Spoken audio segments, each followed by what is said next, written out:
There you go. Okay. Call the meeting of the Port Commerce Advisory Board work session on heat pumps to order. The clerk call the roll.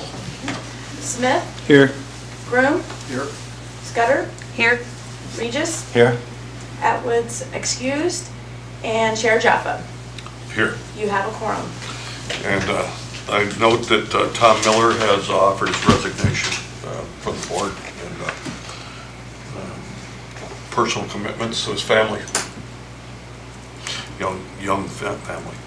So today, along with our priorities for the year, one of them was heat pumps, and we scheduled that for a meeting, today's meeting. And I've invited Phil Calusa to come and present to us, and I think we'll start with Phil's presentation. I think we have a PowerPoint, and if you can lead that through us, Phil. What's the normal time for this, Jody? Does it? It's however long Okay. it goes. I'd like to try to hold it to 20 minutes if we could, Phil. Okay, Okay? it's your questions, not mine. No. Well. So let's go through this really quick. I think you have more questions. Okay. This will probably answer. And please, let's keep this informal. I am no longer interested in formal presentations, so if we can make my life a little more comfortable, that would help. So here's kind of just a few slides. So what is a heat pump that we're talking about? Well, the most common one that we're seeing now, it's called a mini split. It basically has an outdoor unit and an indoor unit. This indoor unit, they're both fan coils. They both got fins and refrigerant running through them and fans that blow air across them to either extract heat or add heat to the space. So this indoor unit we call a head. Mini split typically just has one head. Some of the bigger ones have 2 or 3 of these heads, so you can have these in different rooms and stuff. But still, so far, the most efficient units are these smaller units that have a single head. And so people have a tendency to put several of them and Daryl can talk about that. He's just added one to his house to kind of add some more heat to the space. So that's really what a heat pump is. We're extracting heat from the outside and pulling it to the indoors. Some new stuff going on. 850 heat pumps are going in 11 villages up to northwest Alaska. Holy cow. You want to test something. There's got to be some problems, but you got to learn. I did a presentation in Fairbanks last spring, and their air quality issues are just horrendous, and they just got to stop burning crap down there in their bowl. And so we spent some time on indoor air quality issues. Certainly, if we all remember that fire that we had, and boy, to be able to use this heat pump, which can go both ways. It can be an air conditioner or it can be a space heater. All you got to do is tell it which one you want to do. And so to actually be able to provide a little air conditioning and keep your doors and windows closed is great. So mini splits, you can put them on a little tiny house, or you can put a whole bunch of them on a big house. I think I'm trying to find out where this was, because it could be my perfect retirement home. So heat pumps, the big thing, the number one thing about heat pumps is they don't generate heat. They just move heat. Just like a water pump moves water. It doesn't make water, it just moves it. Versus burning oil or burning propane or whatever. We're just basically using this refrigeration cycle that requires energy, right? We're moving that water. It takes energy to move that water from one place to another. And especially what goes on, I wish I could have a slide that showed, obviously, if this second pump had to pump water up 20 feet, it's not going to move as much water as this one that just has to move it a couple feet. And that's true of all heat pumps. If you're trying to raise that temperature from outside at 20 degrees to indoors at 70 degrees, it's got to lift it's got to provide that much extra work to get it up there. Well, if it's much greater the lift, the colder it is outside, the more it's got to work, the more energy it needs to use to provide that heat. But it can still do it, it's just kind of a law of diminishing returns. So a heat pump is really just a really efficient electric heater. We're putting electricity into this compressor, and in this example, if we put 1 kilowatt of electricity into that compressor and that heat pump, which is now going to compress this gas, it makes it really hot, that then we can steal the heat off of it and run it back outside and reheat it up. But, so we put 1 kilowatt of electricity in this heat pump, we're able to extract 1.5 to 2 kilowatts of heat from the outdoors by this magic of this refrigeration cycle. So what you end up inside the house is 2.5 kilowatts of heat, even though we only put 1 kilowatt of heat into that heat pump. And we can show a little bit more what temperature and stuff does.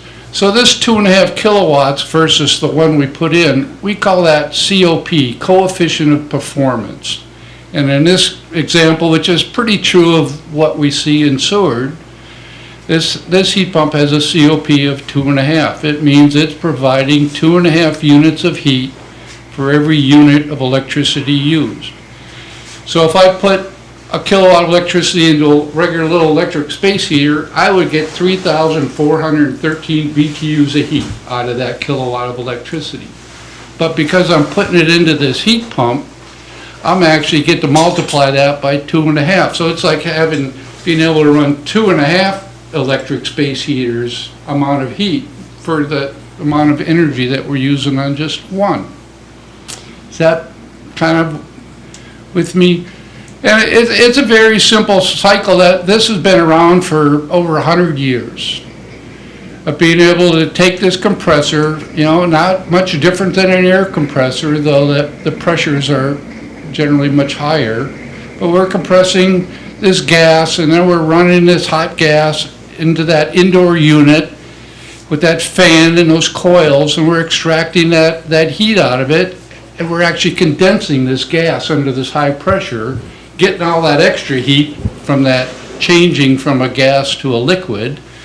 And then it finishes this cycle, it goes to this expansion device, and all of a sudden takes all the pressure off. And now this liquid, all of a sudden, from being 70 degrees, is now 10 below.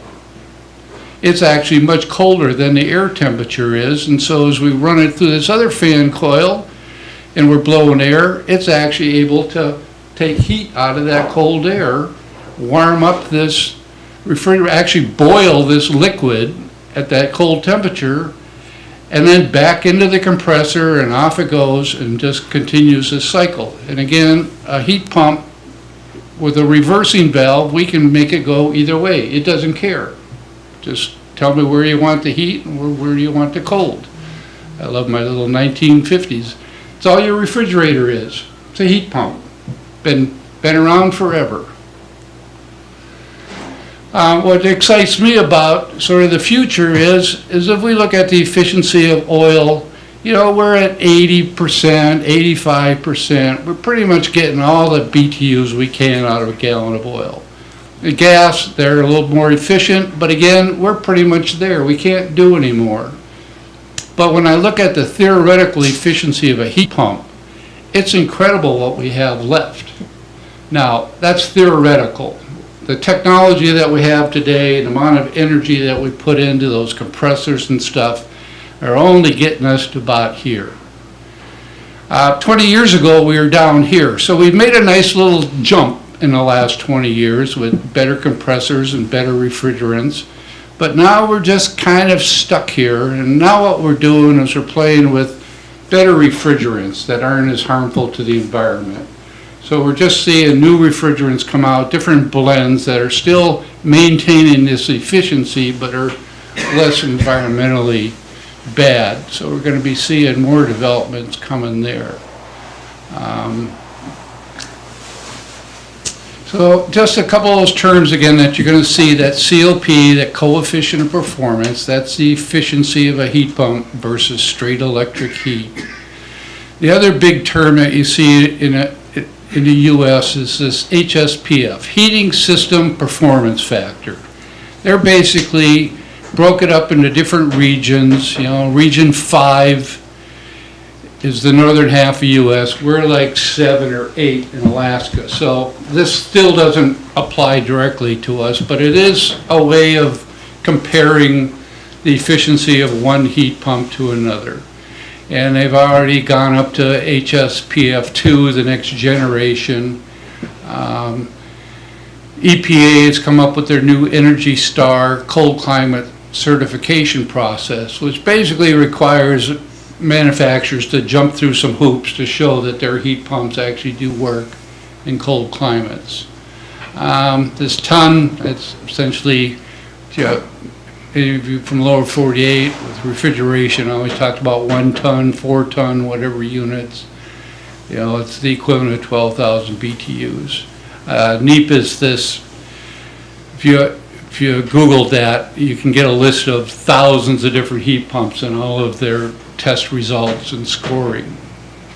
Well, this is what confuses people probably the most. How does the output and the efficiency of a heat pump work at outdoors? Because we've all learned from kids that, geez, heat pumps work great down to about 32 degrees and then they just die. Well, maybe they did 20 years ago, but they don't anymore. So here's a Fujitsu model at 12,000 BTU unit. So here's the maximum heating output in BTUs on this side. Here's the outdoor temperature. You can see as the outdoor temperature drops, this heat pump's got to work harder. It's not able to move as much BTUs as it was when it was warmer because it's got that bigger lift. But you can see we're down to minus 15 below, and that's as cold as they tested this unit. This line probably continues down the same slope, down to, I don't know, 40 below, where it'll finally die. And if we look at the efficiency of the heat pump, it's sort of that same curve, isn't it? It starts out, a little over a COP of 3, and as we start getting colder and colder outside, it drops down. At 0, it's down to about a COP of 2. So we've lost, some efficiency in this process. And it continues to go down to the point where this COP of 1 is actually an electric space heater. So if your heat pump was had a lower COP of 1, that means that you're just kind of wasting energy. You're losing heat to the outdoors more than you are putting heat into the house. So that makes no sense. In fact, even down here working a heat pump really hard and only getting a slight benefit out of it probably doesn't make a whole lot of sense. You're just working that equipment so hard. So we kind of, a general rule is sort of like 10 degrees, even though they work colder, the economics kind of play in where maybe they're not so as, between the efficiency and stuff, they're just not really ideal. So this is kind of interesting. If you look at 30 years of weather data for Seward and average every hour of the day and the temperature, here's kind of the profile you get of Seward, which is, to me, is exciting because it's what made me go, heat pumps make a lot of sense because we don't see this 20 below 0 stuff. And in fact, the vast majority of our heating occurs, above 20 degrees. And most of it kind of sits in this sweet spot where heat pumps are relatively efficient and put out a lot of heat. You compare that to Fairbanks, where they get all this extremely cold weather. Well, a heat pump just ain't going to do it in this cold weather. The economics aren't there. Just the physics just don't work for you. So it's interesting. So heat pumps don't work in Fairbanks? Well, you're right. From 0 degrees on, they don't work so pretty good. But look at all the heating that Fairbanks still has during those warmer periods. So there still is substantial savings in Fairbanks. What's interesting is we can't really put heat pumps in a house in Fairbanks or a building to meet this 40 below design temperature. Just can't do it.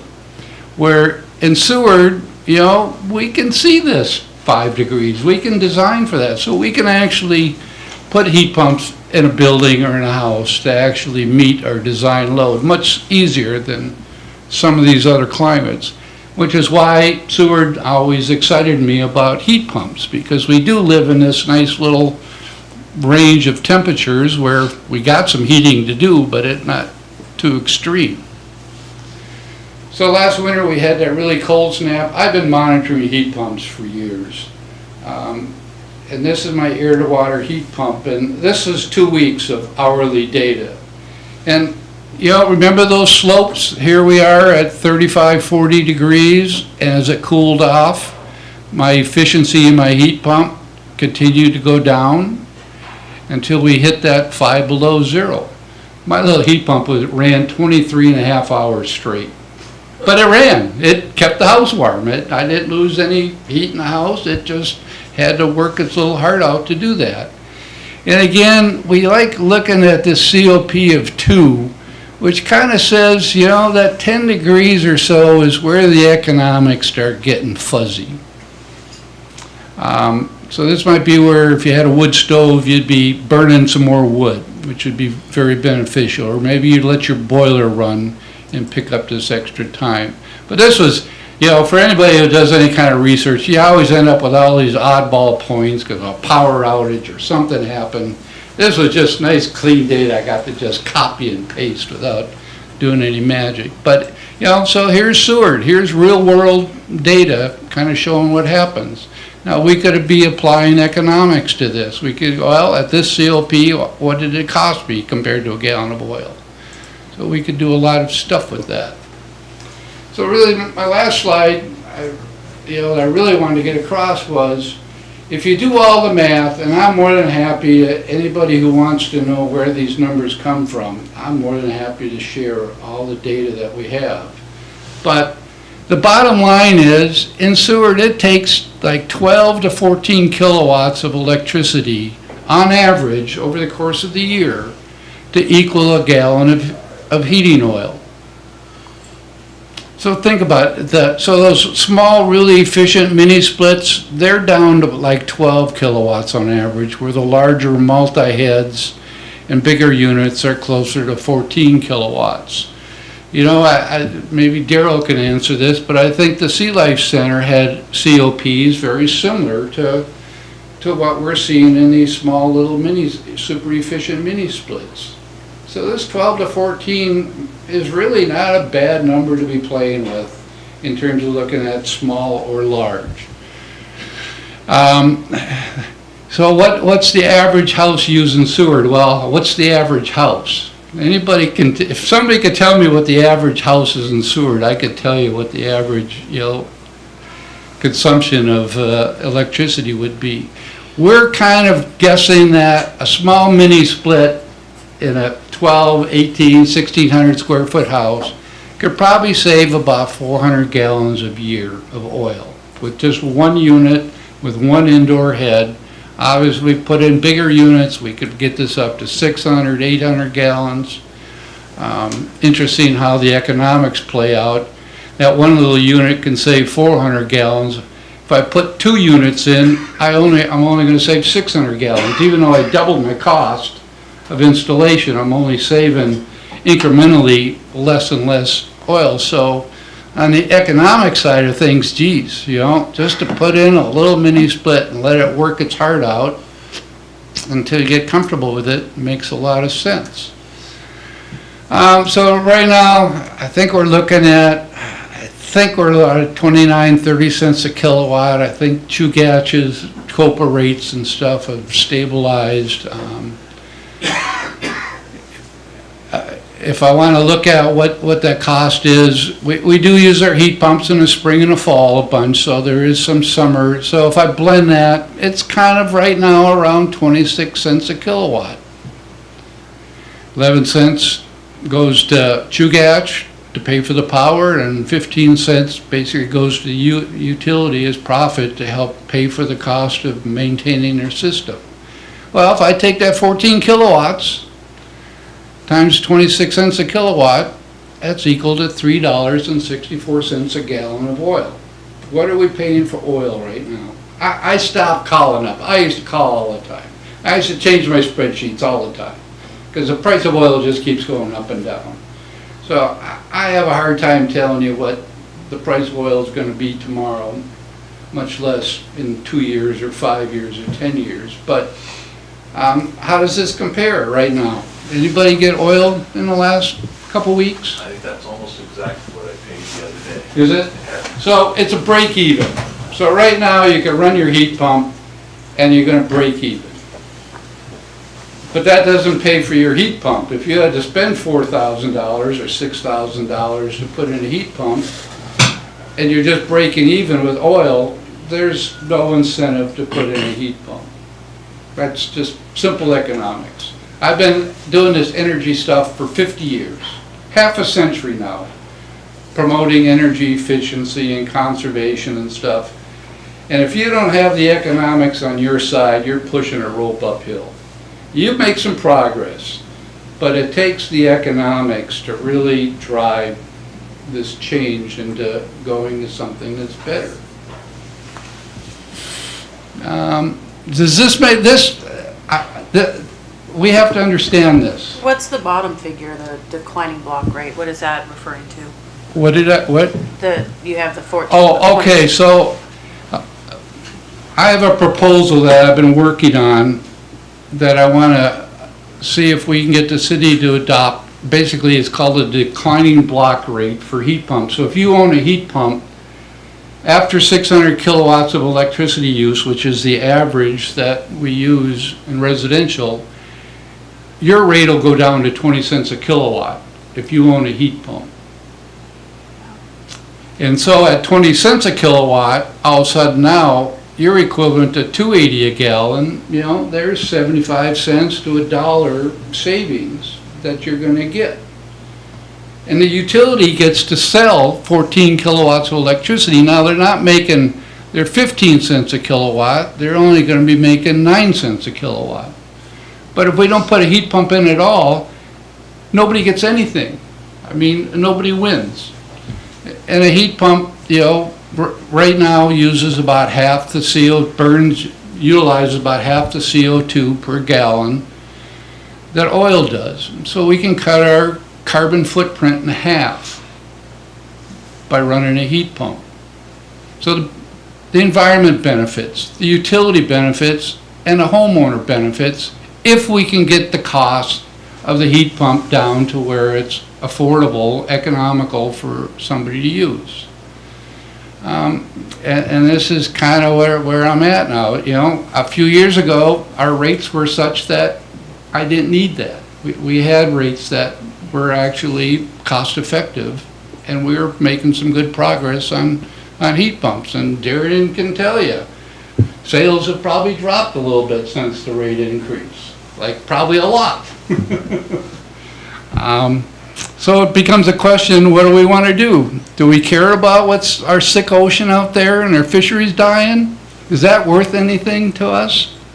Our trees dying, you know, on the environmental side? I mean, this is probably the biggest thing I believe in my 50 years that Seward could do that would be the most beneficial to the environment, to the homeowners' energy costs, and benefiting the city utilities. That anything, I mean, you change a light bulb to a LED light bulb in your house, it's great. You save money, right, because it's so much more efficient than that old incandescent. The environment is happy because you've burned less fuel to light that light bulb. But what happens to the utility? They just lost a sale. So all of a sudden now, you're putting in LED lights, you're raising the rates for everybody else in town. Not very much, but in theory, you're raising the rates because you've reduced your usage. Whereas if we were increasing our usage in a beneficial way, everybody wins. So that's kind of my spiel on that. Some other little heat pumps going on. These are air-to-water heat pumps, very limited in the U.S. Mine came straight from China. No UL certifications. They have all the European stuff, but apparently getting things certified in the US is a little more complicated. But what these do is instead of running that hot refrigerant through a fan coil with a fan blowing air, it basically running it through a little heat exchanger, so we're just transferring that heat to water, which in my house, I'm running it through my radiant floor heat. So I'm heating my house with my air-to-water heat pump, and I'm warming up my domestic hot water up to 100, 110 degrees. And because I'm not getting it quite up to that 120, I still have a standard electric water heater that tops it off. But these are all coming. Technology has been around in Europe forever. In America, we're forced air down in the lower 48. There's just been very little market for this. This sand CO2 unit, this is one of the few ones that use carbon dioxide as a refrigerant. Very low, environmentally very good. Has its issues. It's kind of a complex gas, but on a larger scale, it probably makes more sense than these small ones.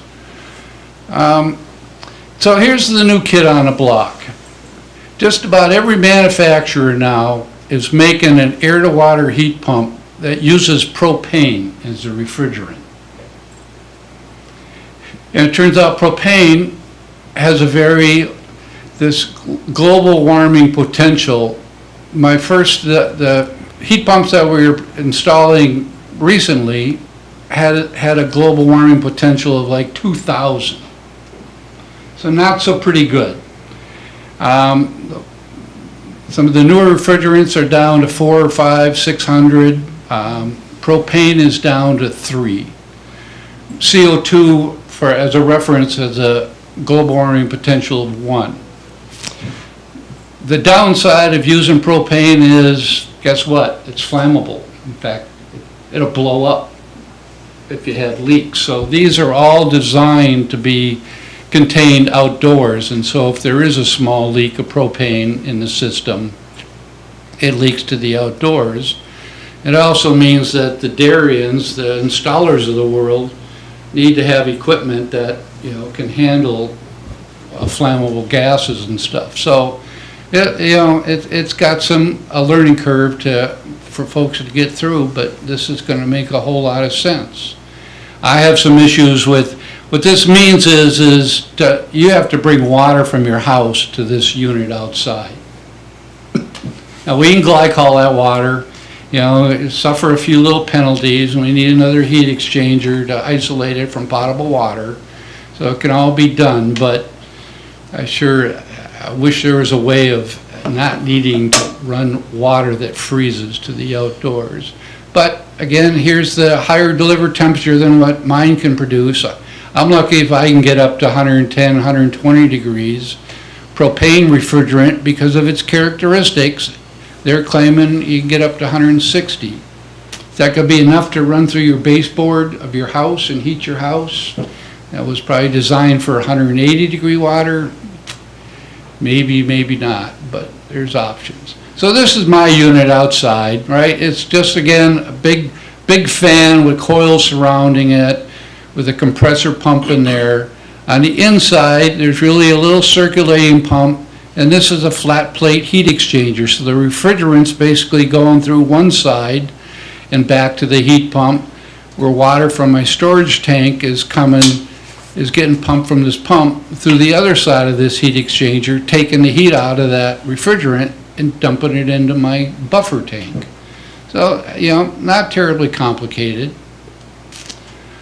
The other new product out there is heat pump water heaters. They're basically taking heat from indoors inside your house and heating the water with it. Which is, actually, if you're in Florida and you got to run air conditioning, why not? Up here, you have to realize if you're stealing a BTU of heat out of your air in your house that you're heating, you're going to have to replace that air. Now, we can actually be putting in, heat pumps to heat the house and then take that heat and run it through here and lose a little efficiency. It's doable. I've touched one once, that's all I know about them. So the technology is there. I'm just not sure it's suited for us. You know, how to pick a heat pump, again, it's, you know, name brands are always good. This Energy Star cold climate rating is top of my list. It means that at least the manufacturers had to prove that their units work. And this HSPF, this heating system performance factor, the bigger the number, the better. This number is by no means perfect. They don't take into account defrosting and some of the other issues that go on. It's almost like a mileage test where, yeah, we'll test the car in flat and downhill, but we won't do any uphill ratings on it. Bigger's not only better, you kind of find you start, like everything, you cycle it too much and your efficiency just goes, and I've got lots of data and stuff on that. Here's something that I'd love to, if you're really interested in looking at the economics, this heat pump calculator. If you go to heatpump.analysis north or just go to Alaska heat pump calculator, Google that, you'll get to this thing. And it allows you to put in your house and describe your house some and pick a heat pump, and it'll give you the economics based on our climate and Seward and our energy costs that we put in. It'll tell you how much you're going to save or lose depending on the cost of energy. This is where I don't know if we want to go any farther. I have a whole bunch of slides kind of showing where you put these things. These things are blowing warm air. They're not blowing hot air, which means when it's really cold and dry outside, you really don't want these things blowing on people.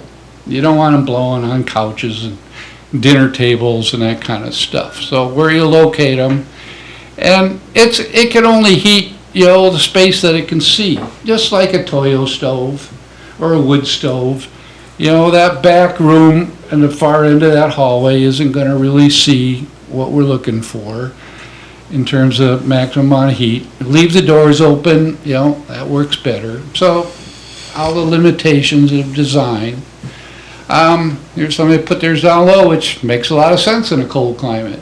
You know, these things are built for cooling, right? We're an aftermarket thought of using them for heating. So that's why they stuck them all high up on the wall.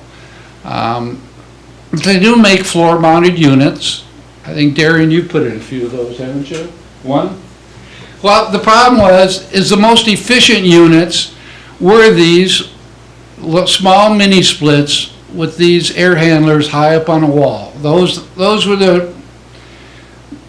the most efficient units out there. The older models that were less efficient had these options of putting, basically it's still just a fan coil. It's just some coils of tubing in here with a fan, but they weren't matched to go with those more efficient units. Well, that's changing. I've seen some other units. Then there's other units where you can do some mini ducting if you want to just duct to multiple bedrooms and stuff. So maintenance. How much maintenance do you do on your refrigerator? How much maintenance are we supposed to do on a refrigerator? I guess we're supposed to look at those coils in the back. Well, it's kind of the same with heat pumps. You know, for a homeowner, you know, there's some screens on the inside to protect those fins in there from getting all clogged up. So there's these little screens that, you know, a homeowner's got to clean those. And it's the same thing, those coils on the outside of the unit, especially if you run them in the summer, you're going to collect a bunch of leaves and debris and stuff. And if you restrict the airflow, you're restricting the efficiency of the unit. That's really all a homeowner can do. And just like a refrigerator, you basically kind of run them till they don't work anymore, and you call somebody and Darren goes, geez, you know, it's 12 years old. Yeah, we could replace the compressor, we could do this or that, but boy, do they make a lot more efficient units now. And so my guess is after 10, 15 years, you're going to be buying a new one. But all the electric is already there, all the piping is there, so it should be a much simpler deal. Last winter was kind of brutal for us. We had all that extra snow kind of really screwed things up. So you got to be careful where we put these things outside. You know, they don't want to be buried in snowdrifts, and they don't want to be under waterfalls. You know, here's a unit that's worked fine for a number of years, but last winter, with no, you know, was an elder person who wasn't out there shoveling snow every day, and things clogged up. Here's kind of my unit outside. I got a little tractor. I got a bunch of monitoring stuff, so I always had to get at it, so I kept it clear. My unit froze up last winter. Just because of all that snow, clogged up, filled up I ended up with this drip on top of the roof. Well, some of that water would splash to the backside and get sucked into this unit. Well, these coils are way colder. They're, you know, they might be 10 degrees colder than outside. So even though it was water here, as soon as it hit the coils, it froze up, and I ended up freezing up. I ended up with a big icicle that just happened to cover up a temperature sensor on the coil and screwed it up. And so I basically had to put it in air conditioning mode for a couple hours. And now it's actually stealing heat from the house and warming the coils and thawing it out. So we're still going through a little bit of a learning curve, but it's all there. Defrosting, you know, these coils, just like an old-fashioned refrigerator, you had to defrost that freezer because physics just says when you put warm, moist air up against a cold surface below freezing, it's going to frost up. Well, these are all designed to go through a defrost cycle and get the water out, but where does that water go? You know, here's kind of an extreme case. Darian's seen some of these. You know, you got to get that unit up high enough. Boy, if you had a sidewalk right next to this unit, you'd be cursing at that glacier, you know, endlessly. So location, location, location is important. I guess, you know, I really don't need to. This was just good for going with homeowners, talking about, because they got to be thinking about where they would be installing these units. So this is that issue. Do you put in a big unit and have multiple heads in a house, or do you put in two smaller units with their own individual heads? And today, I think it's still pretty clear that two smaller units are more efficient than one bigger unit. Now, they're working on the bigger units. You know, efficiency wasn't really their game back then, but it is now, so that's all going to change. That's really all I wanted to show. I was kind of hoping, you know, questions would be more fun. Okay.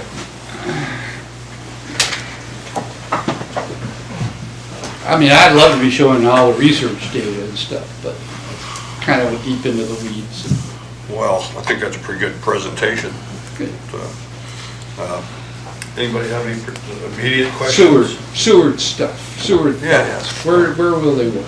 I'm just going to be the ignorant one here. So the way they work is they compress the air, which creates the heat. That's what. Well, it's a special gas. Well, or like in this new case, it's propane. By compressing this gas, you actually heat up that gas. The ones that are being installed now that are not propane, what's the gas that's? They all do the same. Yeah, they all work the same. You know, some of them work better at warmer temperatures, or some work at medium temperatures. And so the chemists are always trying to find this blend that, okay, we can compress it, we get this gas hot under serious pressure, but and now we can take this hot gas and we can run it through this little fan coil, right? And we can seal a bunch of the heat. The secret is to get it to condense, because you get, I don't know, 5-10 times more energy in that condensing part. So that's why there's all these man-made refrigerants that we used in the past, the ones that were destroying our ozone level that they had to get rid of. They were great. They did exactly what that refrigerant cycle wanted. Unfortunately, they were just kind of too nasty for the environment. So, I mean, an air compressor, if you pump up air in the air compressor, that air inside that compressor gets warmer. Okay. And then if you let that heat go, and then you put on nozzle on there and spray air, it's cooler. Because you're all of a sudden now, releasing that pressure and you get cooler air. So to me, it's just that same magic in your refrigerator that you've been using for the last 50 years. Thank you. That, Yeah, I mean, I don't want to I'm not the one to get in deep in the refrigeration cycle, so. Well, if I could, the idea of promoting this the heat pump technology has a couple hurdles. And the technology, or understanding the technology, is something that is an entry level to it. And there are other ways of explaining what Phil's talking about. Better ways. Well, different ways. I mean, it's a law of thermodynamics. Right. That's what it is. And you change from one form of matter to another. And when you do that, there's either a input or exhaust of heat. We've kind of gone from a Model T to a race car. But From the old technology to what they're doing now, with the computer built in, doing all this fancy. Let me ask Darian a question.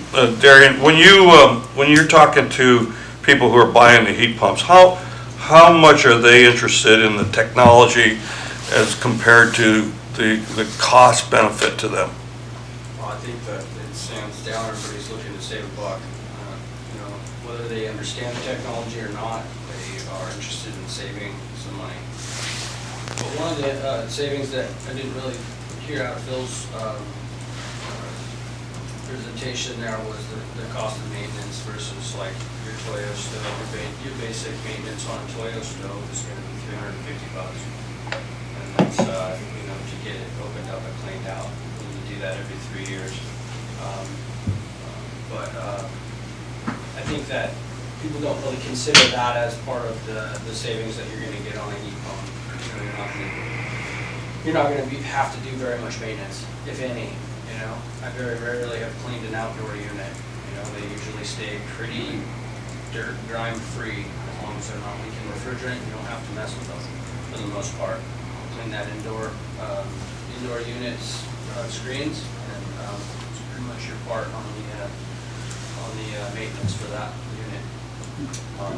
But I'd say, to answer your question a little better, like, people aren't as worried about understanding the science behind it. The way that I can describe it the best is behind your refrigerator, is it warm? Is it cold inside of your refrigerator? That's what it does. interesting, thank you. And the older ones, you could easily burn yourself on the condenser. The question about the slides with the glaciers in there, there's a variety of the models come with those Arctic packs or the pan heaters that naturally are going to reduce the efficiency of the device a little bit. I was wondering if there's, how does that really pencil out, and are there alternatives to dealing with the Well, glaciers? I mean, we got to get that water out of that unit. So there's a question of, I don't have a pan heater in my little mini split. It came with one and I disconnected it because the earlier ones, the Fujitsus, we're putting them in. I don't think Seward's climate is cold enough that probably requires that pan heater. I mean, the pan heater's job is to take whatever ran down those coils, that frost that melted, and make sure it gets out those little holes. If that water's warm enough and it leaves the holes, that pan heater's doing nothing other than heating the grate out of doors. The one I had, that stupid thing came on when it got down to like 40 degrees and stayed on all winter. I'm sorry, but I don't even think I need you. So that's not part of the testing process for these guys. As soon as it is included in the testing, they'll make those a whole lot smarter. They'll have a sensor that says, geez, I'm building up some ice on the bottom of this pan, instead of just coming on indiscriminately. So we got progress, but They do make quite a bit of water, though. they do make water. It's especially, and that is probably the worst part about Seward's weather. And Juneau has the same issue. 30 degrees and fog wet. I mean, just 100% moisture outside. Those poor units just clog up, just endlessly. So every 45 minutes they're going through a defrost cycle, trying to get rid of that frost, because the more frost you build up, the less airflow and the less efficient your unit becomes. So, I mean, that is the downside of being in a marine coastal climate. We don't have 30 below, but we got a lot of moisture, and so we got to deal with that cycling and the ice dams.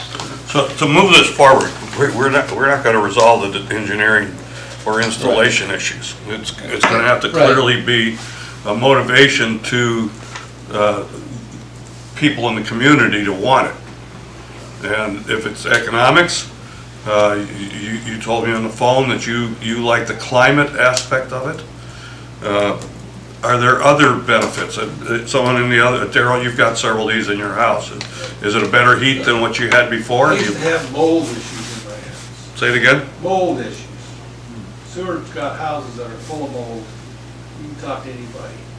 And So- it's at particularly older houses. So these heat pumps would tend to reduce, Went away as soon as I put my heat pump in. No I more suppose of it's that. a circulation, you're just getting more airflow moving around the house. It solves all kinds of issues that way. this is kind of an open discussion. Anybody else in the audience that wants to, just raise your hand. I got a little bit of sun in the background, but I can see a hand. Tom gets to look at my little one every time he looks out the window. So one of the things I would mention is I have heat pumps. I have installed them where I have efficient slab heat in the building. But when I want to warm, I keep that slab heat down in Fairbanks. And when I go into the building, I can turn these mini splits up and relatively quickly warm the airspace. It's a whole different, the air heating system is very different than boiler, radiant heat, or baseboard heating. So there are different heat pumps for different applications, but that's definitely a consideration for people who like or don't like air movement in their house. And that's a good point. I am not here preaching Oh. air source heat pumps as being the only option. There's ground source, there's the ocean, there's the heat loop product. I mean, to me, it's just heat pumps. Whatever pencils out to be the most economical for you. If drilling a couple wells and pulling heat out of the ground is better, great. But right now, these little air source heat pumps are economical. I want to close with, how many gallons of oil do we use in this town for space heating, you think? I bet you know. I don't know. Oh, Couple million? 4 million? Anybody got even a hazard of a guess? Let's say we put in enough heat pumps to displace 1 million gallons of oil. And if it was 400, 500 gallons of oil each, that's 500 heat pumps. Well, 1 million gallons of oil, if it takes 14 kilowatts, that's 14 million kilowatts of electricity the utility gets to sell that they would not otherwise sold. It would have gone to the big oil. So what economically, on the big picture, what makes the most sense for Seward? One thing that's changed since the last time this was brought up here was the announcement of the battery system at the cruise ship terminal. Have you thought about how this, a program like this might interact with that? Well, like those units going up in Northwest, they're gonna get tied to the utility. The utility is gonna be able to manage those heat pumps. So when their windmills are just cranking up there, they're gonna have those little heat pumps just pumping out as much as they possibly can. So in a sense, that's kind of like their battery up there. That, in addition to their battery, they're able to use that. I don't know what the battery's gonna do, other than Yeah. help levelize our power and reduce our peaks and stuff. And I'd love to get into, the heat pumps are 24/7 kind of operation. They don't peak at 2 o'clock in the afternoon. They're not driving our demand costs with Chugach and stuff, but. So part of your presentation today is talking about this declining block rate proposal that you have. Is this something that you've already presented to city council and city administration? And what Haven't yet. You have not I've yet. just been, and it's really, my goal is we've got those rebate programs coming. And if I see these millions of dollars pass by Seward because nobody takes advantage of them. It's gonna be painful. Would you drop back a second? There are two things here, and I'd like you to explain that grant program you're talking about specifically. Okay, so right now you can get $2,000 tax credit if you put in a heat pump. If From you who? got From who? tax liability, from the From who? feds. And that's anybody can go on and Anybody. apply for this Right. grant. But right? from who? From So- who? Feds. From the feds, Oh. part of your tax deal. So that Inflation Reduction Act where the feds put several $billion into heat pumps. And so they basically came up with a heat pump rebate program that Alaska's still going through their application process that's gonna offer lower income folks up to $8,000 at the time of sale. These folks are gonna be able to go to Darien and say, what can you give me for $8,000? Because it's zero out of their pocket. For the moderate income, from that 80% to 150% income household, they get $4,000 off. That's different than the $2,000. That's different, right? Okay. And so anything out of pocket, you can still get your 30% tax credit up to $2,000. But, so here we're looking at lower income seniors, all can get an $8,000 heat pump installed for free. All they gotta do is pay to operate it. And this is something that's currently available, or we're trying to make available? We're trying, there's a number of states that have already gotten through all the hoops. So Alaska Housing Finance is gonna be managing that rebate program. And they're talking early 2025. The other program that is funded, fully funded, is the Heat Smart folks down in Juneau got, I forgot, was it 43 million or $38 million to install heat pumps in coastal communities, which includes Seward. And they're again looking at $8,000, $8,500 for the lower income folks as a rebate at time of sale, and $4,000 for the moderate income. So between those two programs, there's like $70, $80 million going to the state to help subsidize putting in heat pumps. So those would be state grants, or you'd apply for that through the state? Yeah, you'll be applying that either through the state, through AHFC, or the Heat Smart folks down in Juneau. So it's kind of two programs running sort of concurrently, and how they work together, you won't know until it all comes out. I'm just saying, there's a lot of money, and to see that money just go by because we've got an electric rate now that makes them not cost effective, it's just painful. It's painful. And that's why I'm looking at some kind of a simple method of providing that little incentive for heat pump owners. Because they're benefiting everybody. If you put in a heat pump, you're helping your neighbor. Because you're increasing, the amount of sales, and though the revenue, the income's gonna be a little bit less per kilowatt, they're still making money. I mean, Homer Electric ended up dealing with Marathon Oil a number of years ago to sell power to them. Marathon's going, well, we could self-generate, da-da-da. Well, they ended up paying 2 cents profit to Homer Electric. The rest of us are paying 16 cents a kilowatt to Homer Electric, they're ratepayers. Marathon's paying 2 cents, because they went, geez, a whole bunch of kilowatts at 2 cents profit is sure a lot better than 0. And so they're willing to bite the bullet and lower their rates down to help generate that revenue. It's the exact same case with heat pumps. If we don't have a rate that's, going to encourage people to put in a heat pump, everybody loses. So That's my, do you have an estimate, an overall estimate of the increased consumption? If you were to have a moderate increase in installation of heat pumps per year, where would the electric consumption go to from where they're at today? What would be that growth? I mean, theoretically, well, the million gallons, are we Are we gonna put in enough heat pumps to displace 1 million gallons of oil?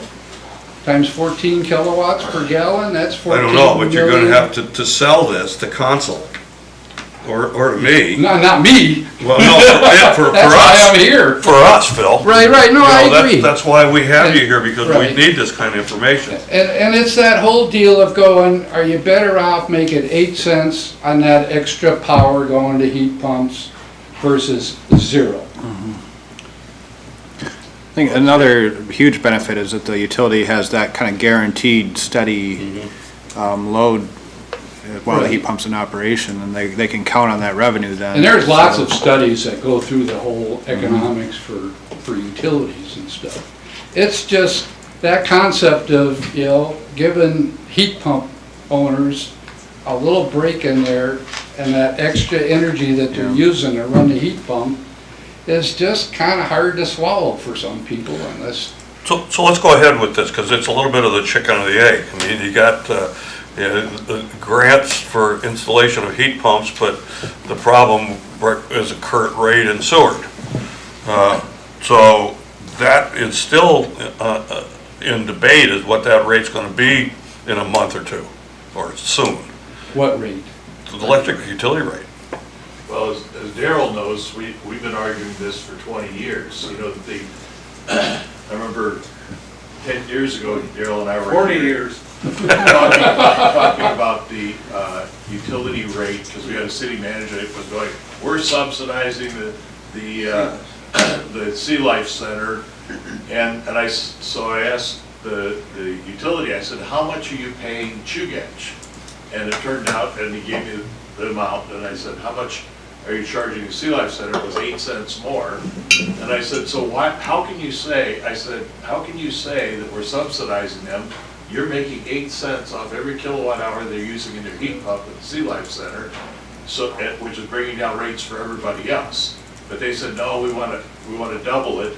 And so, as I understand it now, because oil has come down, electricity's gone up, they're using oil at the Sea Life Center instead of. It was heat. over Everybody loses. And everybody loses, exactly. It's like over 10 times the cost for electric power than when the heat pumps were originally put in, over that transition, so. Completely flips the, That could be, Yeah. that could be the uniqueness of a particular At time and one- event. Yeah. And all these rates are gonna go up and down all the time, but as Tom said, I'm losing because I could have made this, and I opted not to make it, so I'm losing. It's kind of I'm gonna come to you, once I get my residential thing done and we capture as much of these rebates as we can from the feds as this money goes away. We ought to be, the electric utility should be running the heat pumps in the Sea Life Center. well, that may be They should be running all the public buildings. that may be a so- step in the road, but I can hear an argument saying, this guy with the heat pump is getting a reduced rate. I don't have a heat pump, and I'm paying this higher rate. You gotta make the argument. We're that still paying the same for that average 600 kilowatts. If you, with the declining block rate, you would wind up paying less for Right. a certain amount of electricity. but nobody's using that if they don't have heat pumps. That's right, so the guy next door that doesn't get that benefit is gonna say, how come he gets that benefit? And then that's where you have to prove that the scale of increase of sales is a benefit to everybody. Right. And currently, with the 8 cent increase, that there, 6 cent increase, you can't make that argument. Right.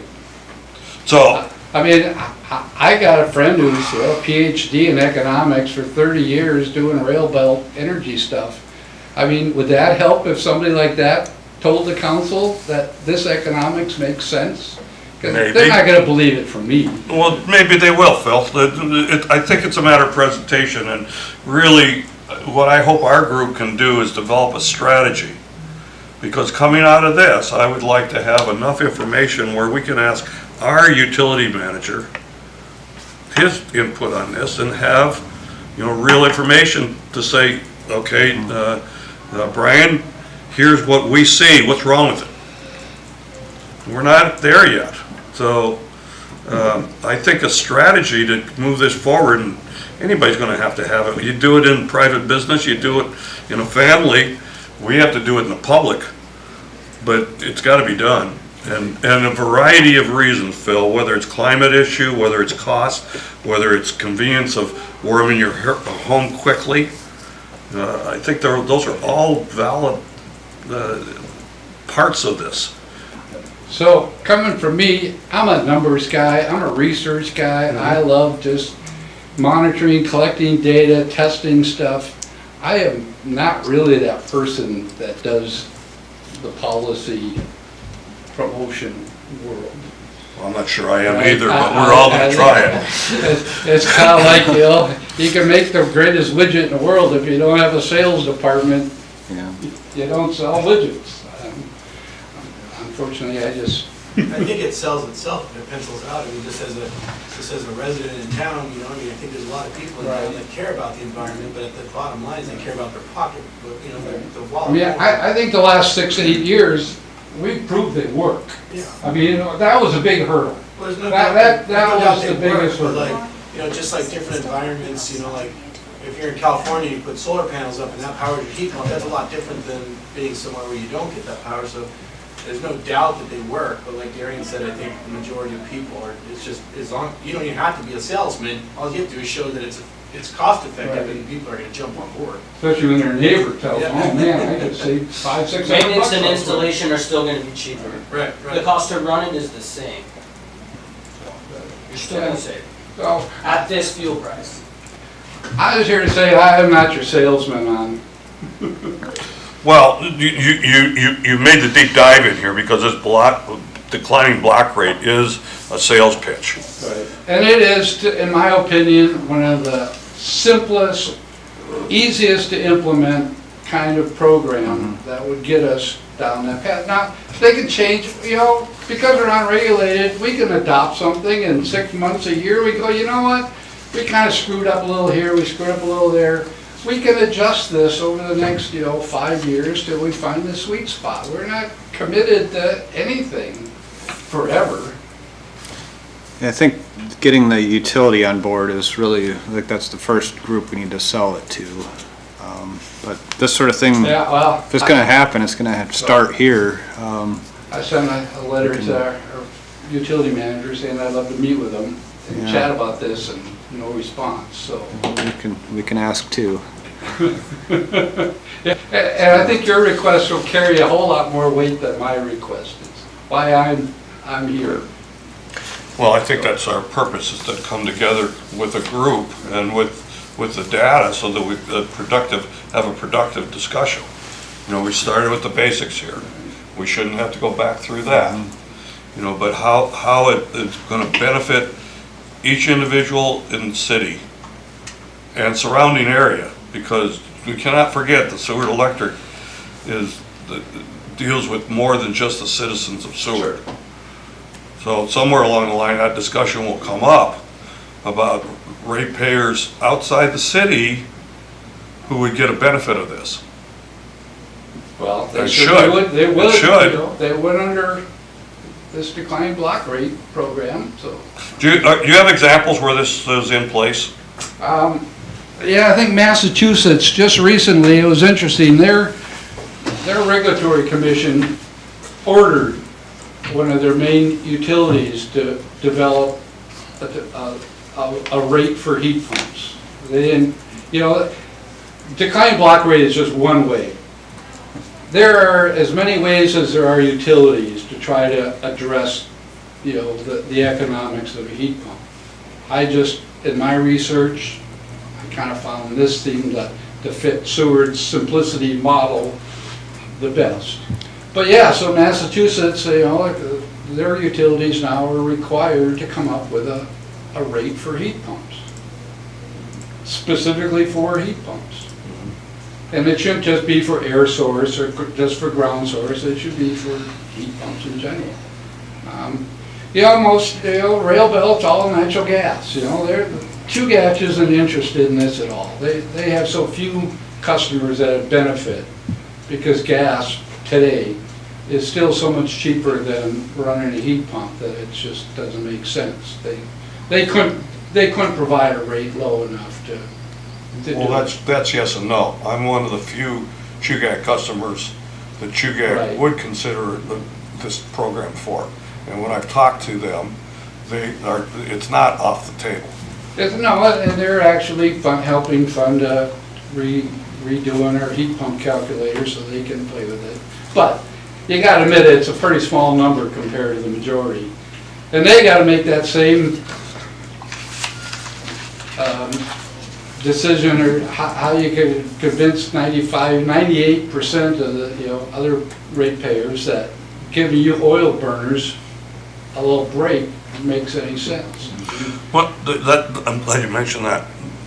Because there's a drop-off at some temperature where these pumps, you can run them, but you call their Right, sweet little right. heart, Yeah, run their we're sweet little heart kinda out. pushing it, yeah. So you are gonna have to maintain some sort of traditional liquid fuel or some other kind of a heat source. As we go farther north, yeah. Well, even here, No, Darien could set you up where you're good down to. so you could heat your house in the sub-zero I'm temperature. heating my house, I heated my house at 5 below. Samsung, the ones I'm putting in right now are rated at 13 below zero at full efficiency. So meaning it will make heat below that, you would just pay more. You just gotta size it to make sure you can meet Can I that. give you an example? Yeah, I have a Samsung in my house, and I have 2 heat pumps. When it got down here the other day, it's cold, well, it's been pretty cold here. I just, for giggles, cranked the temperature up on my heat pump. I keep it around 70, maybe 71, and it gets my upstairs to 76 with that. So I just said, oh, let me see what this thing will do. So I cranked that thing up. It drove us completely out of the house. wow. And it was like 20 degrees out. So I know that thing can perform to where Gary was talking about. And, So I believe the manufacturers on their outputs, because they get sued by some engineering firm who got sued because the heat pump didn't do what it was supposed to. I don't believe their efficiency numbers, because they're not testing them in the real world, but, yeah, no, they work. I mean, you want to heat skyscrapers, you can heat skyscrapers. So one of the things I've learned, it sounds like Darrell put in a second one, but with a single wall mount unit, you're heating a room, and you take your capacity or the size of your unit, and you mentioned in your slideshow hallways and things that people on wood stoves even have these little self-powered fans to move heat. Are there options like that with heat pumps to distribute the heat in a broader area? I mean, I showed you where you can actually run that refrigerant to a little baby fan coil that basically distributes air. Mhm. So if you had 3 back rooms, you might want to just put in one of those little central deals that would push warm air into each bedroom. I mean, there's issues with putting one of those, wall units in a bedroom that ends up being grossly oversized for most of the year. So now you're overheating, you've got these temperature swings and some comfort issues and stuff to deal with. But no, the solutions are there. I mean, we've only barely touched the options that are out there for addressing this stuff, but. Jesse, Norm, you guys have I'm learning a lot just sitting here listening. all right. This Well, is all kind of new to me. I've been through a lot of what Phil's talked about. We actually put a heat pump in across the bay at our SMIC shop for the, on Darien, put it in over there. So, and it's For really the good. city? Huh? For the city? For the city. We put in now with our building over there for the washdown pad. It's been running great. So, So who pays the electricity? the city does, we do, the harbor does. The harbor pays, we pay the same rate as So we everybody get else. the declining block rate? We pay the same rate as everybody else. Well, that's Actually, coming, we pay- but that's we gonna be pay a little more more. complicated, I think, for larger. We pay more across the bay than people on this side do. Higher rate? Yep. It's 35 cents a kilowatt over there. I mean, one question I think with the declining block rate, like, how would you, if someone put in a heat pump, they get put on the declining block rate, the next year their heat pump breaks and they're not using it and they're just going back to gas, but they are still on the block rate. But So how much electricity are they using now? If they're not using over their normal 600 kilowatts, Or what if they're plugging in electric heaters instead of their heat pump? That And would- now you're using electric heat, right, that's not efficient. then it's not a heat pump, but how would you keep track of that? Or how would the city keep track of that on who's using, just because it's on the side of their house, doesn't mean it's running? Yeah, how would you monitor that they're Right. actually using the heat pump and not just getting that rate because they bought one? I mean, obviously, you buy one, you're gonna wanna Right, put it to right. use because I you put mean, money well, into do we it, have right? people But- sign, certify that my heat pump is working once a year? You know, I mean, I agree, we gotta answer those questions, but those are just policy. One other question too, I was thinking about, I just looked at the temperature when we were looking at the slideshow and the temperatures. It says it's 27 degrees right now, but we all know it's not 27 degrees outside, right? It's more like 10 right now. So when it does say it's 5 or 10 outside, but it's really 10 or 15 or 20 below, are we still getting that same efficiency out of the Yeah, heat pumps? the heat pump doesn't care about the wind effect. It doesn't care that about we the wind. feel. Okay. So they Windshield just, doesn't matter. and that heat pump, if it's 10 degrees, it doesn't care if it's in Maine or Seward or wherever. It just sees, I gotta work this hard Okay. to get this refrigerant warm enough to do any good. Yeah, no, we got a lot of questions to answer. I don't have them all.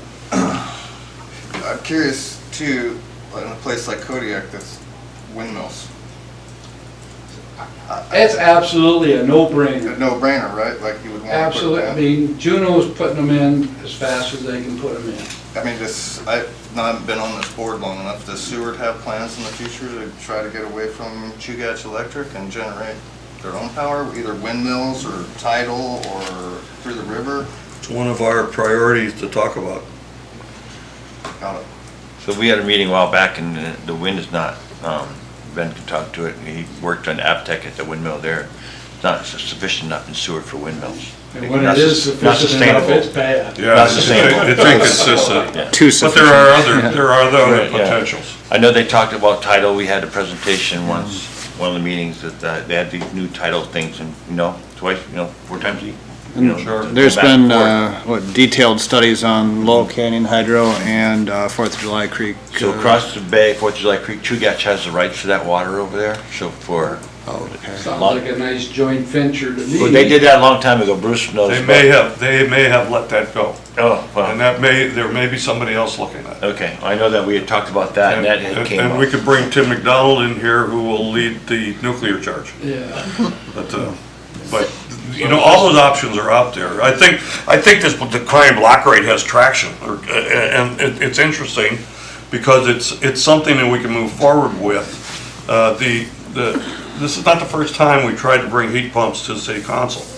And manager changes or membership on the council or presentation.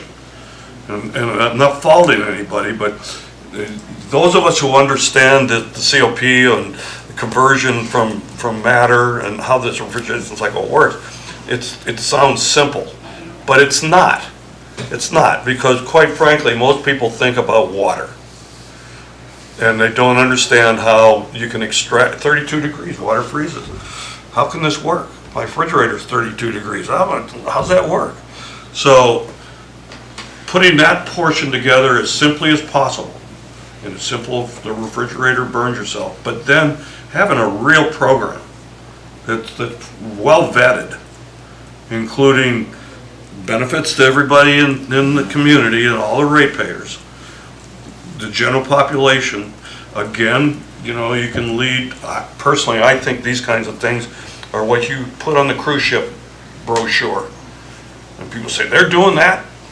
Yeah, they're green. More butts on the boat. So like on the water part of it, so Marty at Summit Lake Lodge, he's got the heat pump in the water there, and he would take you through and show his whole system. We actually took, I think PACCAT, we went out there and Yeah, he I showed. was on that bus yeah. tour, yeah. Yeah, we went out there and looked at all that stuff and how he had the piping running back up into the thing, and because all he did was burn propane out there. And he said it saves him a lot of money just from pulling it pulling that heat out of the lake, even though the lake is, 40 degrees. Well, Tim Conant did it right there across from Spenard Builders. Pump and dump. He did it with a well. Yeah, he did it with a well, but it's still the same concept. So there's a lot of approaches, but again, it comes down to economics. And at 3, the fuel oil cost, that's going to go up and down, and it's always going to go up and down. But the idea about the city currently owns the electric utility, and you're taking it out of one hand and putting it in the other, it doesn't have to be 100% profit.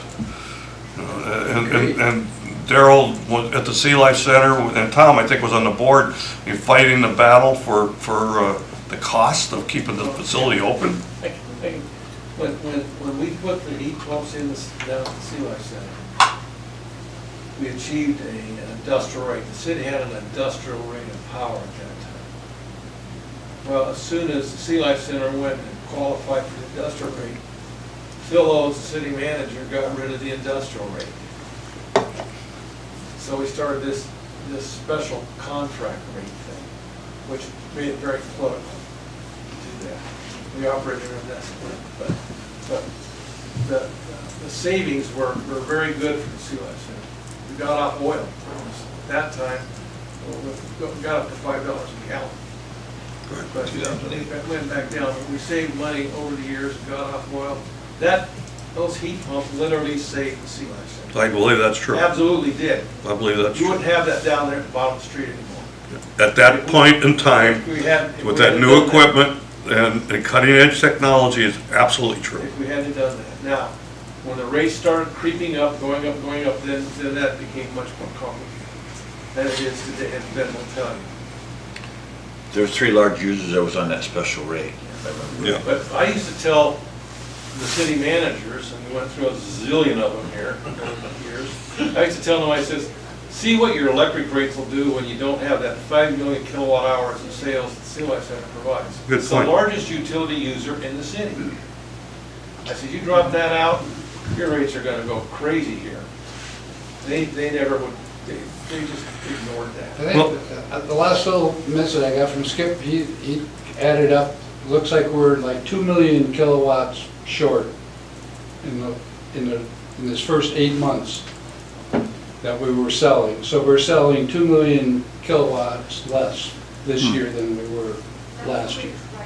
What does he attribute that to the heat pumps that have gone in so far, or? Well, I suppose the utility could dig through their different classes and start seeing where these drops in consumption are coming from. I don't think we got 100 heat pumps, maybe? Well, actually, this would, 100, this would I be don't think more, I that's guess, huh? So More- that- they More break More more. likely, the increased price has caused people to turn their temperature down. Yeah, I mean, big blowers, big motors and stuff, maybe they're just, Well, I don't know what Sea Life Center's doing now, but I know they're burning oil again. yeah, I mean, A lot that's less electricity now.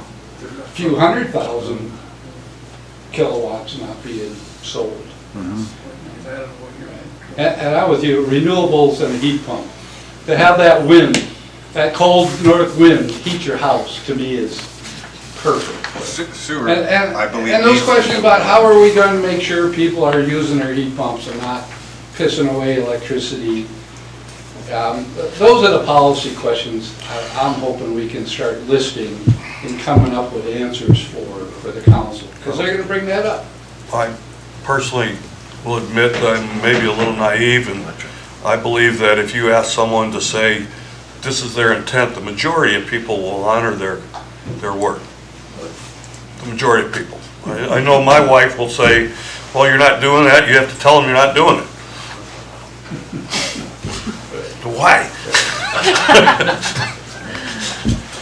Yeah, well, I appreciate one your other- time, but One other question, where did you, the actual numbers that you used to get to the 20 cents? How did you I was looking determine- at, my half a century of trying to promote energy efficiency is to get people to spend money, they gotta see a return. And that 5 to 7 year return seems to be about as far as you can go to get the majority of people. So getting it down to that 20 cents kind of put with the rebates, kind of put people in the mid-range at that 5 to 7 year payback. I have to be able to show them that they're getting whatever they invested, you know, to even put in a heat pump. It's easy enough to give somebody a heat pump, then you gotta convince them to run it, and if it's more expensive than running their Toyo. But yeah, so I was playing with that payback, simple payback in terms of So what that rate. regardless of what the city ultimate charge-out rates is, this block rate reduction. Yeah, and really, that's tied to the price of oil.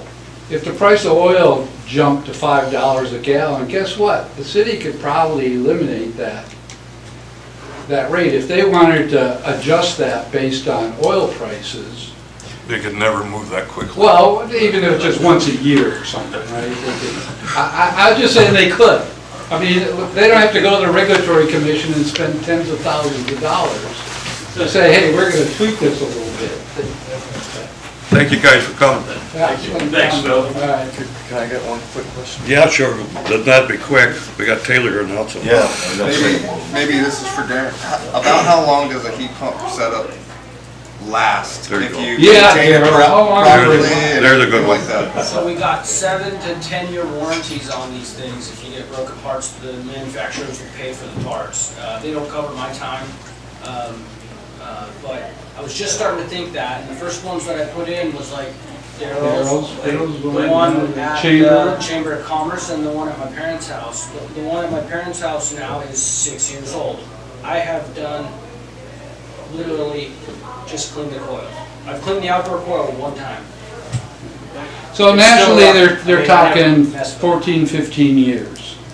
Now, if you run this thing during really cold temperatures and run, you know, it's like a car. Yeah. How many years is a car gonna last? Well, you gotta put 10,000 miles a year on it or 50,000 miles a year on it, so. Do you know how that compares to a traditional boiler system or forced air furnace or? Well, like a Toyo's probably He good does. for Very good. 15, huh, after a few fixed repairs. Well, if you're running just your standard Beckett burner, you know, you're gonna pay me about $250 yearly to come in and service your boiler. Filters, nozzles, any kind of vent, auto vents, whatever, you know, you're gonna be paying about $250 a year to maintain that thing. And every 10, 15 years, a new burner. Yeah, a new burner, a whole new boiler maybe, you know, Yeah. maybe The 30 boilers are years. 15 to 25 years depending. That's- And Toyos are probably good for that, 10 to 15 years, depending on. Well, the Mitsubishi I've got in, I've got 4 of them in Fairbanks, I put them in 2002. I had my first maintenance last year. So I expect to go that long again. They can, depending upon installation, if you don't put them under the drip of a roof, that might help. You put a Yeah, I learned. Yeah. But I think the payback is really interesting, the 5 to 7 years, and then what? So reinstalling these things compared to reinstalling a boiler, it's intrusive to go into your house and replace a boiler. For at least a day, it's a mess. Heat pumps are nothing to them. I guess that's another real benefit is the installation costs. When you consider even a Toyo stove, if you have your fuel tank and all that's required to plumb that in, plus the stove, I would say half for a heat pump. Just If you're running like a Laser 73, like the biggest Toyo stove that you can get, you can put in an 18K mini split, and they're the same price. If Okay. you consider the fuel tank. yeah. The fuel tanks from Shoreside right now are $1,700 with a stamp. And that doesn't count, you know, if you're gonna put cement underneath it, or you're gonna block it up, and how long fuel line you're gonna run, and so, yeah, I mean, they're pretty proportionate to install. Okay. Then you're talking about a Toyo, which every 3 years you gotta rebuild the dang thing, almost. So. So I see all these new housing going up, and I'm going, utilities, the electric utility, if they had a marketing department, the marketing department would be giving these people heat pumps. Because they're gonna make sales, it's the printer marketing, right? Here's the free printer, buy my ink for the next 20 years. And that's how the economics work. But It hurts to see some of these places putting in oil heat in these brand-new houses. It's just like, I have a question on these units. One of the first pictures you showed us was there's the unit that's inside and then the unit that's outside, right? So if you have several of those small units inside your house, does it have to connect directly to that outside unit in the same area? So are you gonna have multiple holes in your walls if you put in multiple units? Different ways of going about that. You saw some of that speed channels, that plastic cover-up channel that you've seen on some of those slides. Well, you can avoid doing that by running it in an attic or running it in a crawl space. But Making a yes, ducting system. Everything has to connect with a wire and 2 copper refrigerant lines that are insulated perfectly. I see. and they each have their own controls then, right? So you can Control each area one. separately. You're actually right. Have you ever been to one of the early houses where they've got copper pipe inside with neoprene jacket over it, kind of, what's going on here, you know? So you can But see in- take a look through here. I mean, as far as Yeah. visual. So new construction, Darian would be in there, he'd be burying those lines in the walls and just having them Yeah. stubbed out. We're And doing when a you're lot done- of that nowadays, is, we'll come up through the crawl space and just buzz a couple of holes in the drywall, cut them just right to where you can just put them back in and mud around them. and That apartment, the apartment out mile where my kid lives, you did Yeah. it that way. That's nice. So you could theoretically have one of the outer units and 2 or 3 of the inner units Right. with the way can you do up pipe to it. 5. I've done a couple of 5-zone units, 5 off of 1 outdoor, but the problem line is you gotta connect everything to that 1 outdoor unit. Sometimes it's just easier to put in another outdoor.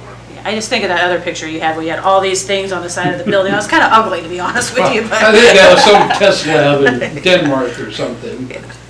But you look at photos in Europe and stuff, in Japan, every building's got those little mini splits stuck on their house. Well, they also have solar heat.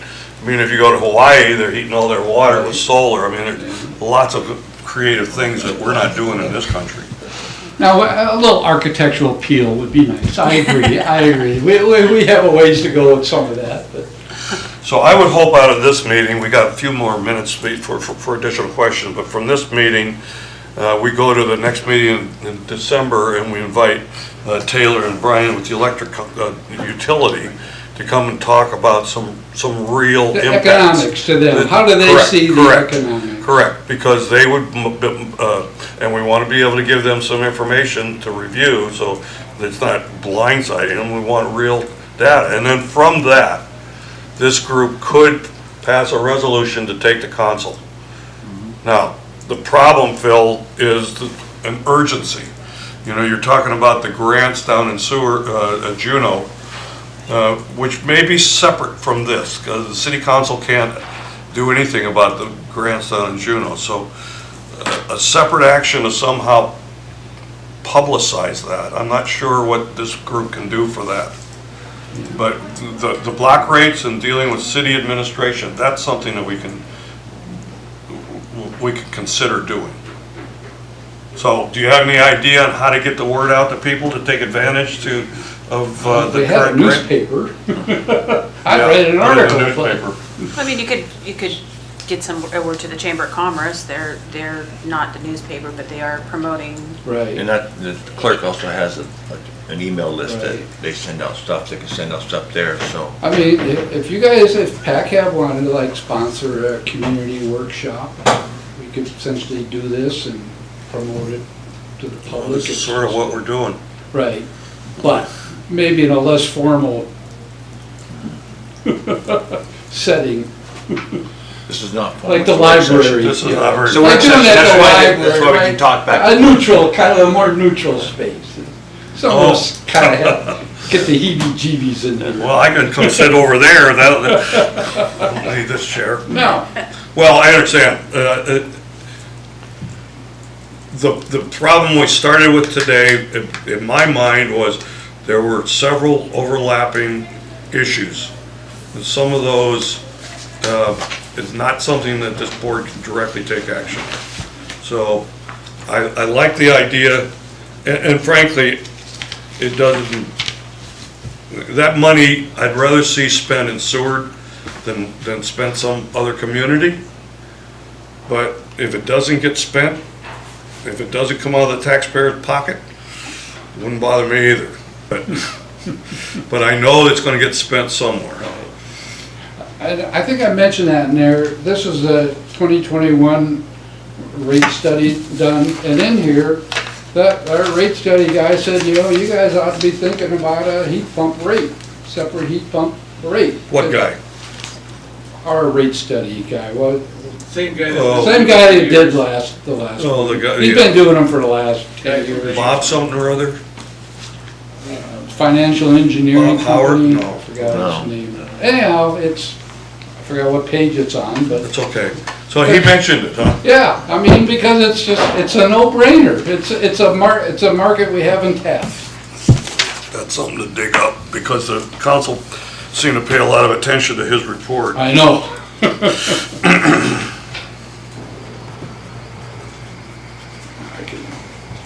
Okay, so we'll go around once more. Anybody in the room or at the table? The tough questions, So how do electric we know that folks walked in, I don't know if they want to say anything. Yeah, it's kind of an open meeting, and we're just talking about the concept of heat pumps and how they would benefit the city, and we talked about them quite a bit. And if you have anything, questions, or we have an installer, we have a promoter, an engineer-type promoter. You work for the city council and the city of Nome, and were there incentives there to either? Now, back then, well, we had nothing like this. Were there incentives to, well, actually, they were in a contained system, so they wouldn't try to. Right, and we're burning oil Yeah. with electricity, the economics are. Totally different. I mean, the sad part is, no, I looked at them and know them because, you know, we're using the waste heat off the generators to heat our domestic water we circulate around town. I'm going, man, I could just steal some of that warmer water, you know, and you'll just recharge it with waste heat off the generators. But the economics, the cost of electricity from those diesel generators just would not make the math work. Still not any better today. But a little subsidy would have, you know, coulda, woulda, got us down there, and they coulda, throwing away 1 million gallons of oil, waste heat a year, just.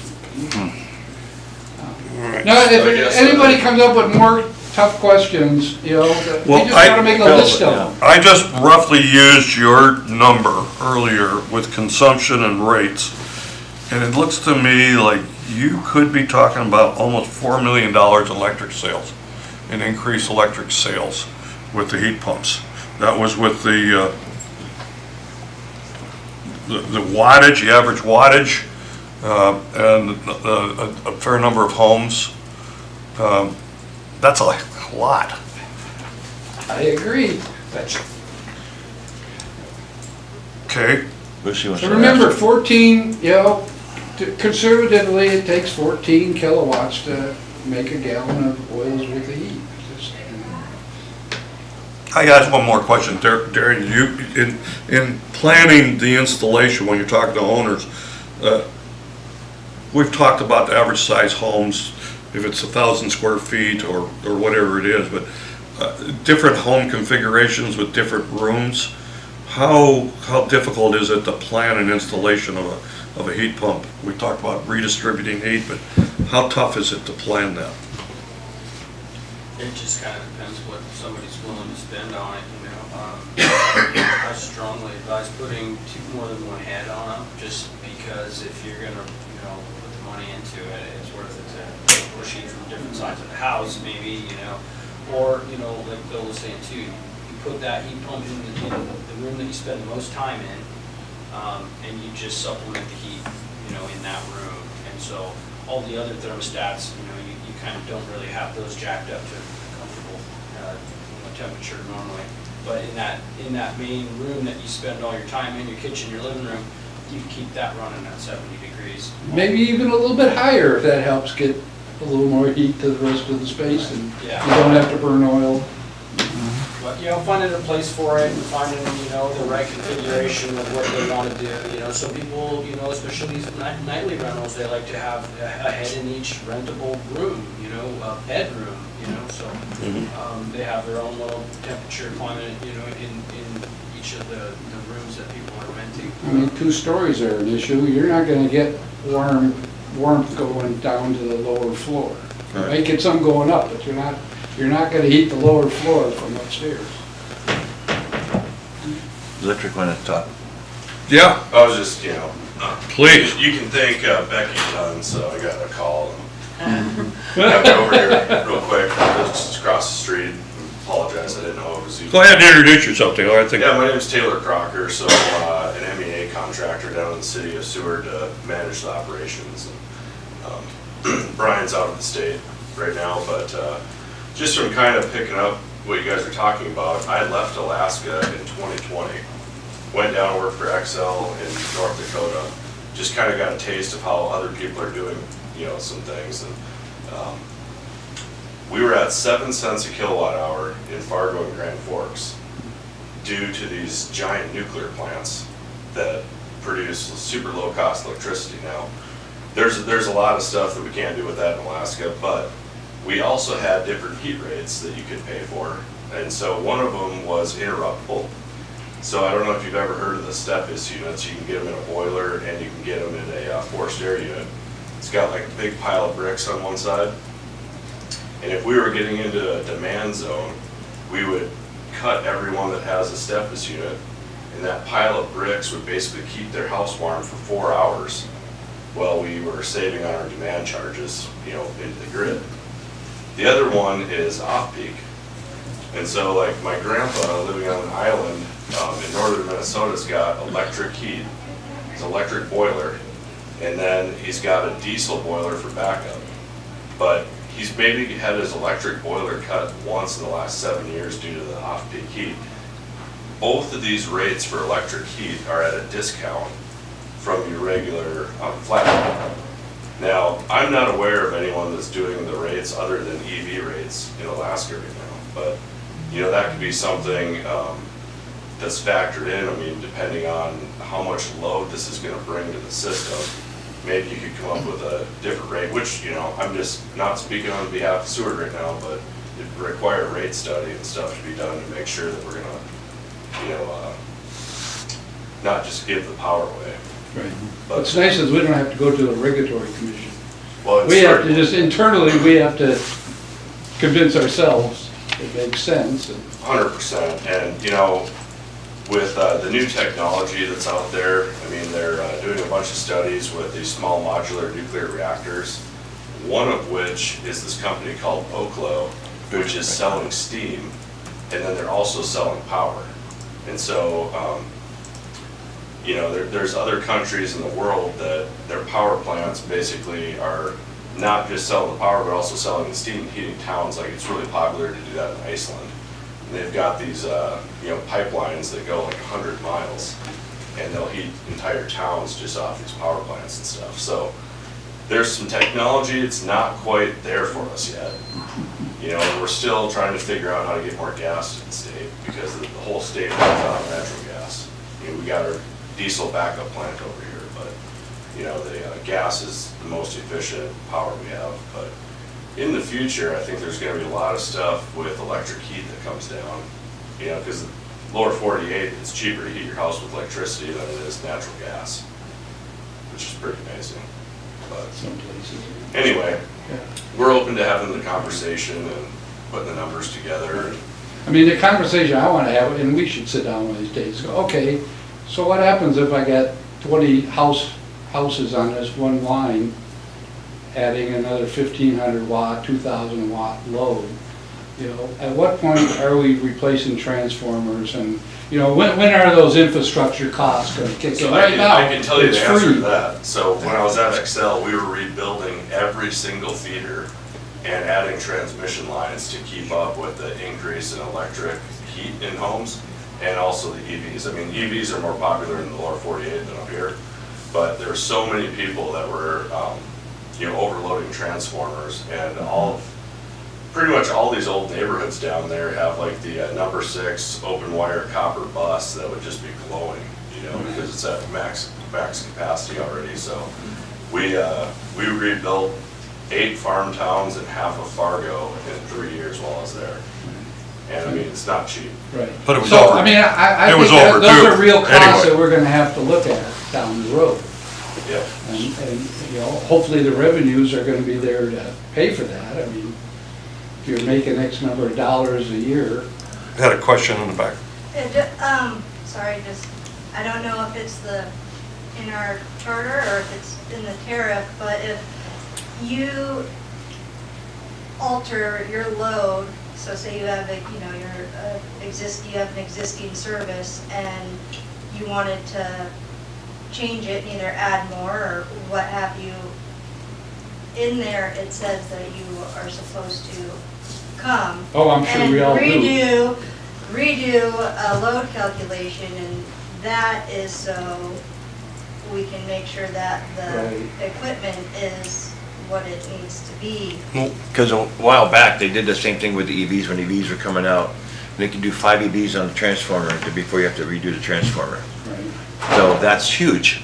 I mean, you get 5 people in the neighborhood to get by, you get, you That know, would be a cost to the utility. be, I imagine, be passed on to the customer. Well, eventually, yes, Yeah. but it's not just one customer. It could be one customer, but it could be the entire, the utility. But if people, or if chargers or what have you are being installed and we don't, we just want to, whoever's being put out of that. Right. Well, the benefit with Specific sewer, entities the that- benefit with Seward owning their own utility is that can be done relatively quickly. It can be done professionally, and I think we've got Taylor and Brian as an asset now that we didn't have a few years ago, to help with that kind of a study. But I don't think anybody's suggesting this thing happened just willy-nilly. But overall, taking what Phil's essential objectives were stated, and if we can agree that those are general community objectives, then we can look at all the things that need to go into making it work and deciding whether it makes sense or not. And so that's why I think our next meeting specifically needs to get into, the impacts, just like you said. If 5 people sign up and take the new transformer, new conductors, or what, Taylor and I talked, and it seemed to me that Fargo and some of the other places you're talking about were due for upgrades anyway. Seward has upgraded the major infrastructure, or is in the process of that. But there's probably a ton of smaller projects around town that still need to be looked at, with or without this. With or without this. And knowing what the loads are coming, you would build accordingly when you upgrade it. Yeah, no, I see a point where one transformer in one little neighborhood where Darian's actually installed a half a dozen heat pumps, and all of a sudden go, we're gonna have to upgrade that transformer. Now, you're selling an extra 30,000 kilowatts, a year, so it's not like they're not helping contribute to that upgrade. But no, we need to kind of at least let the council know that we've thought about, what it's gonna take. And there's some good studies out there on for utilities, on heat pump loads. Was this available on the city website, Phil's handout?